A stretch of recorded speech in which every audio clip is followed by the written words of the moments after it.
एक नई सी सुबह थी, मगर मैं पुराने ख्यालों के साथ जाग गया।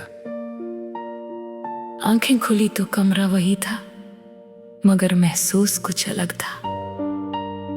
जैसे हवा ने रात भर मेरे अंदर कुछ रीअरेंज कर दिया हो, और मैं बिना जाने उस चेंज को फील कर रहा हूँ। मैं धीरे से बेड से उठा और जमीन को देखा।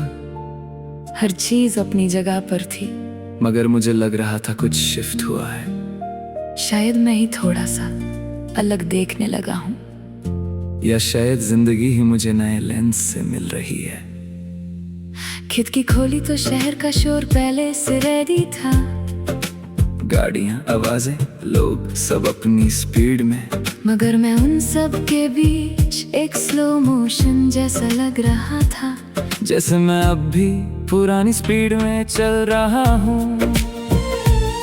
मैं बिना प्लान के घर से निकल गया। सड़क पर पैर खुद रास्ता चूज कर रहे थे। न कोई डेस्टिनेशन था, न कोई अर्जेंसी, सिर्फ चलने का एक सिंपल सा डिसीजन था। एक बेकरी के बाहर रुक गया, फ्रेश ब्रेड की खुशबू आई। वो स्मेल मुझे बिना परमिशन के बचपन में ले गई, जब खुशी छोटी चीजों में छुपी होती थी और हम उसे ढूंढने की कोशिश भी नहीं करते थे। मैंने एक टुकड़ा ब्रेड लिया और बिना सोच के खा लिया। उस टेस्ट में कुछ ऑनेस्ट सा था, ना ओवर थिंकिंग, ना एक्सपेक्टेशंस, सिर्फ एक मोमेंट जो अपना था। आगे चला तो एक बस स्टॉप पर लोग खड़े थे। किसी को इंतजार था, किसी को जल्दी थी, हर चेहरा एक अलग कहानी कैरी कर रहा था। मगर सब एक ही साइलेंस में बंद है। मुझे लगा हम सब वेटिंग मोड में जी रहे हैं, कभी किसी कॉल का, कभी किसी चेंज का, कभी किसी बेटर डे का।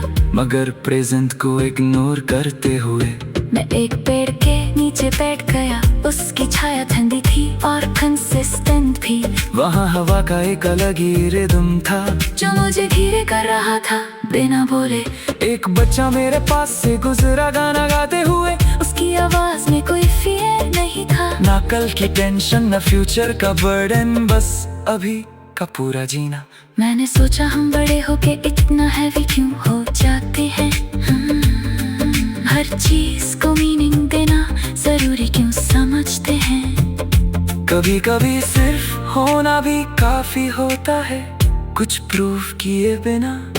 शाम तक मैं शहर के डिफरेंट कॉर्नर्स में चलता रहा। कभी मार्केट, कभी खाली रोड, कभी ब्रिज के नीचे। हर जगह कुछ फेमिलियर था, मगर मैं अनफेमिलियर था। जैसे मैं अपने ही शहर में विजिटर हूँ। एक चाय की टपरी पर बैठकर मैंने देखा कैसे लोग आते हैं और जाते हैं बिना रुके।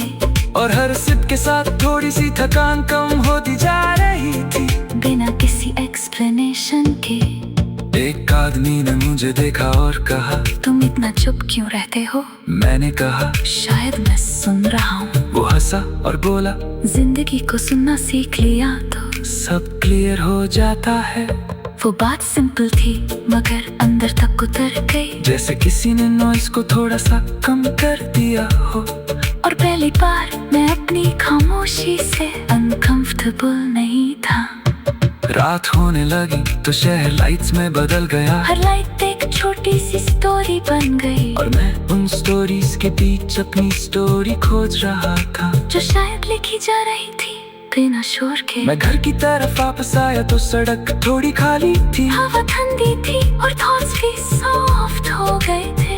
हर कदम मुझे थोड़ा और काम बना रहा था, जैसे मैं अंदर से सेटल हो रहा हूँ। कमरे में आकर मैं सीधा बैठ गया और बिना कुछ किए सिर्फ खुद को महसूस किया। ना पास्ट हैवी लग रहा था, ना फ्यूचर अनक्लियर, सिर्फ प्रेजेंट बिल्कुल सिंपल। और उस रात मुझे समझ आया, जिंदगी नई चीजों को ढूंढने का नाम नहीं, ये पुरानी चीजों को नए तरीके से देखना है। और मैं शायद अब थोड़ा देखना सीख रहा हूँ।